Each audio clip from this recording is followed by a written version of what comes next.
So next point is various types of biomass resources. Up to this आपण solar power plant cover केलेला आहे. त्याच्यामध्ये solar power plant, photovoltaic power plant use केलेला आहे, study केलेला layout त्याचा. Then concentrated parabolic through power plant study केलेला आहे. Then we have to discuss about biomass power plant. ठीक आहे. सो त्याच्यामध्ये first of all biomass resources कोणते आहेत ते आपल्याला बघायचं. So these are the biomass resources. Biomass nothing but the resources which are available in a nature. ठीक आहे. सो जे रिसोर्सेस अवेलेबल आहेत त्याच्यापासून आपण इलेक्ट्रिसिटी जनरेट करू शकतो किंवा इलेक्ट्रिकल आउटपुट घेऊ शकतो. दॅट रिसोर्सेस हे काही एक्झाम्पल्स आहेत त्याच्यामध्ये.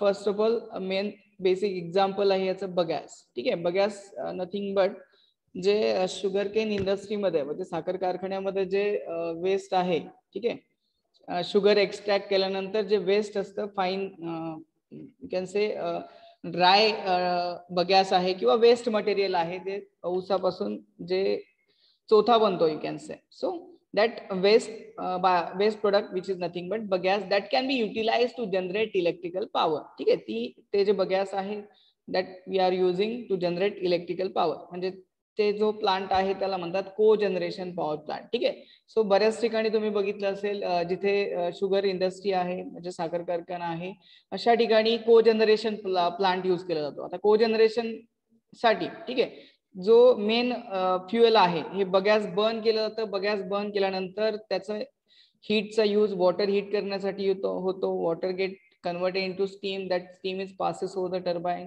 And turbine will turbine is coupled to the generator and it will generate electrical power. ठीक आहे. सो जे आपण कोल म्हणजे थर्मल पॉवर प्लांट मध्ये यूज करतो instead of coal we are burning this bagasse. हे वेस्ट प्रोडक्ट जे sugar इंडस्ट्रीमध्ये आपण बर्न करून इलेक्ट्रिसिटी एनर्जी किंवा इलेक्ट्रिकल एनर्जी जनरेट करू शकतो.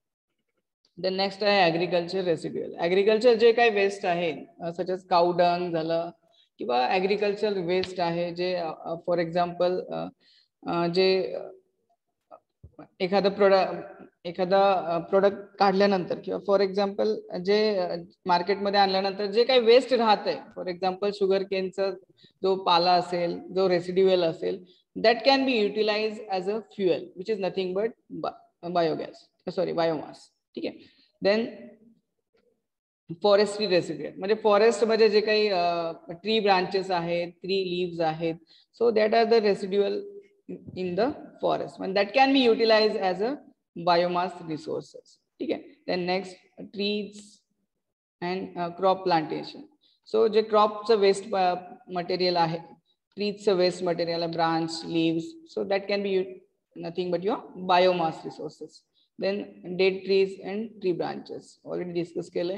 These are also biomass resources that can be utilized to generate electrical power also.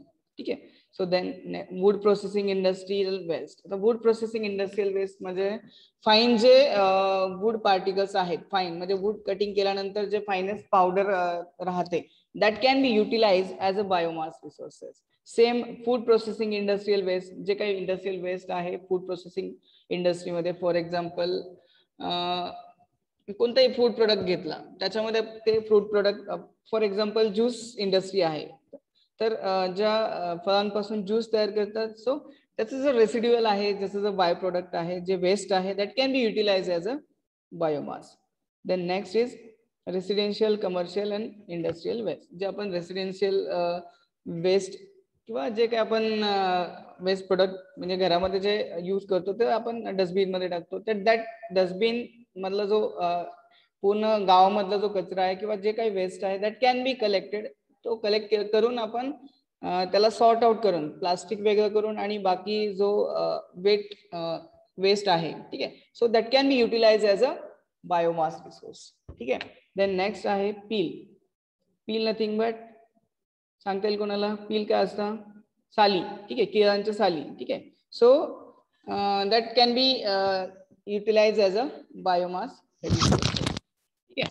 So next आहे याच्यामध्ये coconut shell groundnut shell. For example जे large coconut oil manufacturing industry आहे किंवा जे आपण कोकोनट यूज करतो, ग्राउंडनट यूज करतो, त्याचे जे सेल्स आहेत that can be utilise as a biomass resources. Then vegetable waste, animal waste, sanitary waste, then molas waste, fishery waste, sewage. These all are the examples of biomass resources. ये काही biomass resources example that can be utilized to generate electrical power, or that can be, by using this we can generate electrical energy. ठीक है, clear है? Next point is thermochemical based power plant, which is also called as a municipal waste power plant. ठीक है, so जे काही municipal waste आहे that can be collected by the municipal corporation at a central location. एका लोकेशनला ते जे काही कलेक्शन आहे, म्युनिसिपल वेस्ट आहे किंवा जे थर्मोकेमिकल वेस्ट आहे ते कलेक्ट केलं जातं. ठीक आहे, so that can B combust in a combustion chamber, म्हणजे हे बर्न केलं जातं इन अ कंबशन चेंबर. ठीक आहे, by using coal, by using different fuel. ठीक आहे, हे बर्न केलं जातं कंबशन चेंबर मध्ये. हे जे काही म्युनिसिपल वेस्ट आहे, dry municipal waste, that can be burn in combustion chamber. ते बर्न केल्यानंतर जे काही थर्मल एनर्जी आहे किंवा स्टीम आहे, ठीक आहे, that can be passes to the steam boiler. ठीक आहे, बॉयलर मध्ये वॉटर असणार आहे. ठीक आहे, या स्टीम बॉयलर मध्ये काय वॉटर आहे, या हीटचा यूज करून कंबशन चेंबर मध्ये जे वेस्ट हीट केलंय त्या हीटचा यूज करून याचं स्टीम मध्ये कन्वर्जन केलं जातं. ठीक आहे, वॉटरचा स्टीम मध्ये कन्वर्जन केलं जातं आणि that steam is passes to the turbine. ठीक आहे, इथे स्टीम वॉल आहे, जसं आपण स्पीड गव्हर्नर बघितला होता, which is nothing but steam valve. In order to control the steam pressure, हे जे काही स्टीम या टर्बाइन वरती येते, so in order to control that steam pressure, steam valve can be use. ठीक आहे, या स्टीम टर्बाइन वरती हे काही स्टीम आहे ती इम्पार्ट होणार आहे. Steam turbine will convert kinetic energy of this steam into mechanical energy, म्हणजे स्टीम टर्बाइन फिरायला स्टार्ट होणार आहे. ठीक आहे, as steam turbine rotates, your turbine shaft is coupled with a generator. Turbine चा जनरेटरचा शाफ्ट एकमेकांना कपल्ड आहे या ठिकाणी.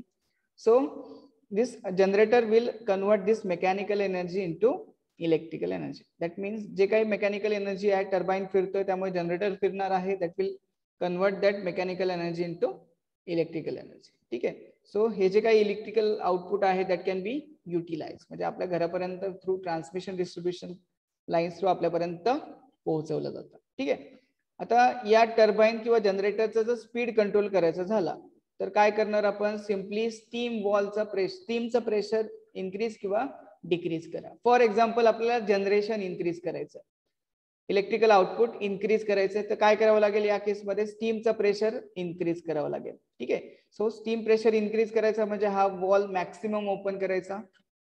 ठीक आहे, सेकंड केस मध्ये जर आपल्याला इलेक्ट्रिकल आउटपुट कमी करायचंय, म्हणजे जनरेटरचं स्पीड कमी करायचंय, म्हणजेच टर्बाइनचं स्पीड कमी करायचंय, म्हणजेच तुम्हाला स्टीम वॉल काय करावं लागेल, क्लोज करावं लागेल, पार्शियली ओपन ठेवायला लागेल. ठीक आहे, सो हे जे आउटपुट आहे याचं जो स्पीड आउटपुट आहे, हे जे आउटपुट आहे याचं स्पीड सेन्सर थ्रू इथे कनेक्ट केलेलं आहे स्टीम वॉलला, in order to control the speed of generator. म्हणजे by controlling the steam pressure, आपण स्टीम प्रेशरचं कंट्रोल, स्टीम प्रेशरला कंट्रोल करून जनरेटरचं आउटपुट कंट्रोल करू शकतो. ठीक आहे, आणखी एक पॉइंट आहे याच्यामध्ये, जे काही स्टीम या स्टीम टर्बाइन वरती इम्पार्ट होते त्यातली जी एक्झॉस्ट स्टीम आहे which is passes to the steam condenser. एक कंडेन्सर आहे, ऑलरेडी आपण कंडेन्सर बघितलेला आहे थर्मल पॉवर प्लांट मध्ये. सो याच्यामध्ये तुम्ही बघू शकता condenser will convert that steam into water again. म्हणजे ह्या कंडेन्सर मध्ये काय होतं, हे जी स्टीम आहे एक्झॉस्ट स्टीम, ती पुन्हा वॉटर मध्ये कन्वर्ट होते. That water is pump to the steam boiler again with the help of this pump. ठीक आहे, आणि इथे कूलिंग टॉवर असणार या ठिकाणी.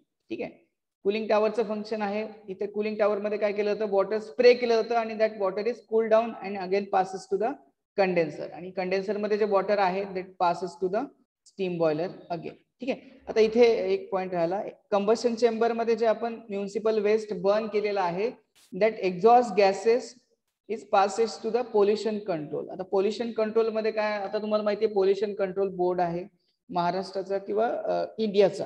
So that pollution control board will check the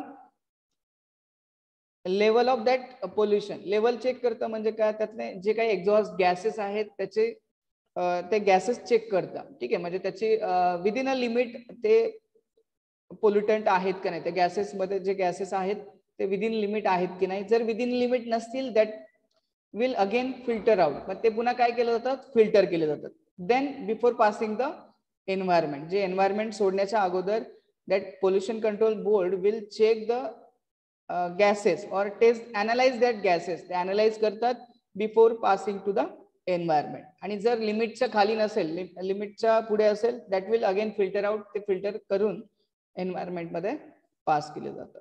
So this is your basic layout of thermochemical based power plant, which is also called as a municipal waste power plant.